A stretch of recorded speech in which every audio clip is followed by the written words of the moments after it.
سے خوف کھاتی ہے. ظالم مظلوم سے خوف کھاتا ہے. ظلم کرتے ہوئے بھی اسے خوف ہوتا ہے تو مظلوم کی آہ کا. بس ایک جملے میں طبیعتیں منقلب ہوں گی. جو لوگ بھی زہرا پہ ظلم کر رہے تھے،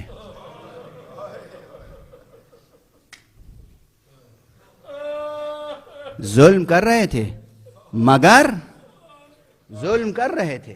مگر جیسے ہی زہرا نے کہا ابو الحسن کو چھوڑ دو ورنہ اب میں بد دعا کے لیے ہاتھ اٹھاتی،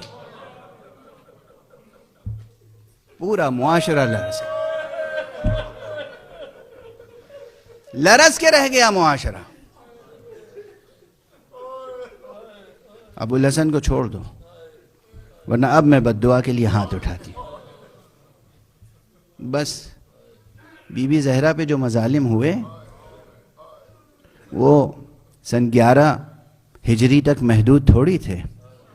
11 ہجری سے لے کے 61 ہجری تک، اور 61 ہجری سے لے کے آج تک ظلم تو ہو ہی رہا ہے نا زہرا پر.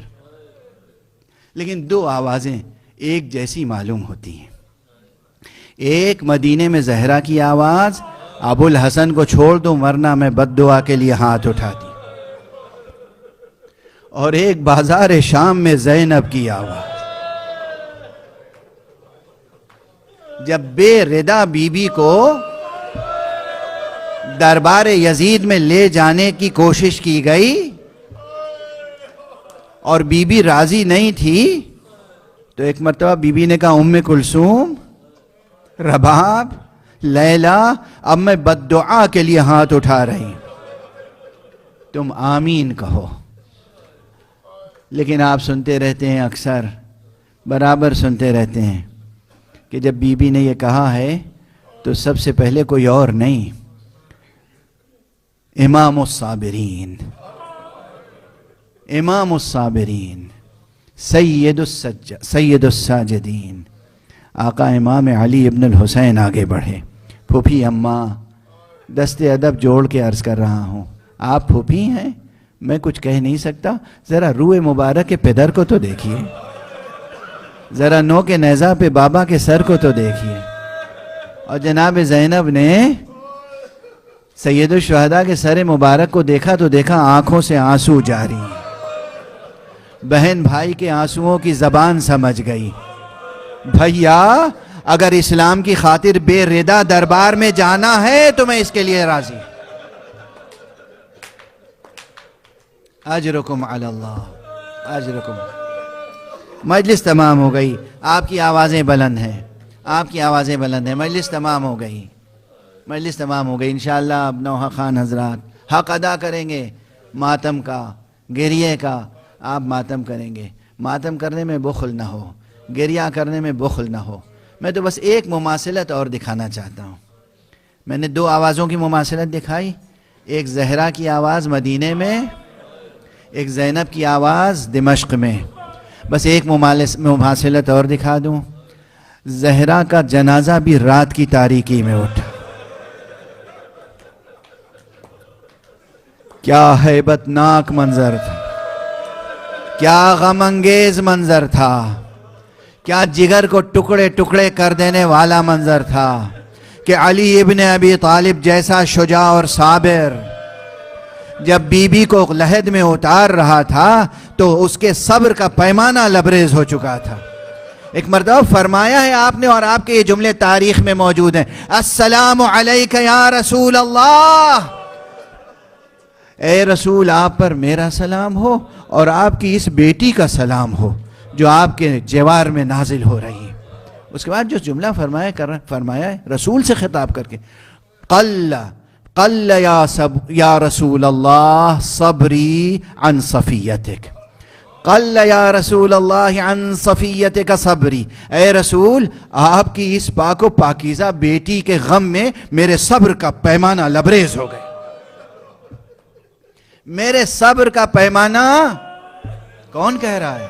کون کہہ رہا ہے میرے صبر کا پیمانہ لبریز ہو گیا؟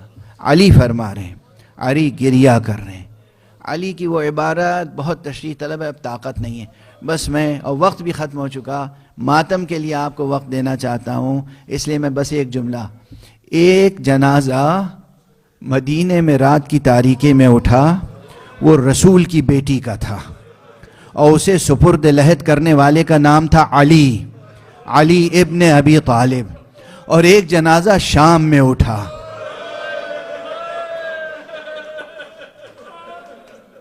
اور وہ حسین کی بیٹی کا جنازہ تھا، اور اسے سپرد لحد کرنے والے کا نام بھی تھا علی ابن الحسین۔ اور اللہ رے دونوں جنازوں میں کیا مماثلت تھی، رسول کی بیٹی کا بھی پہلو زخمی تھا، اور حسین کی بیٹی تو سراپا زخموں سے چور تھی۔ کیسے زخموں سے چور تھی، کس قدر زخموں سے چور تھی، بس اس کے لیے دو فقرے عرض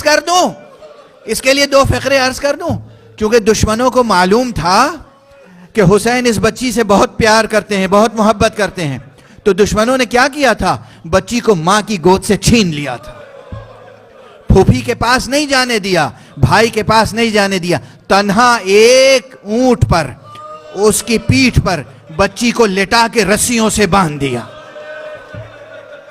جب اونٹ چلتا تھا تو بچی کی پسلیاں زخمی ہوتی تھی، کراہتی تھی بابا میری خبر لو، مادر گرامی میری خبر لیجئے۔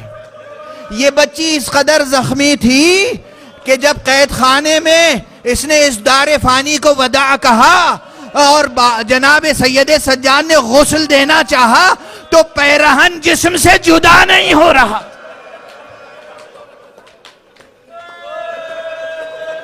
وا محمدہ وا علیہ وا فاطمہ وا حسینہ۔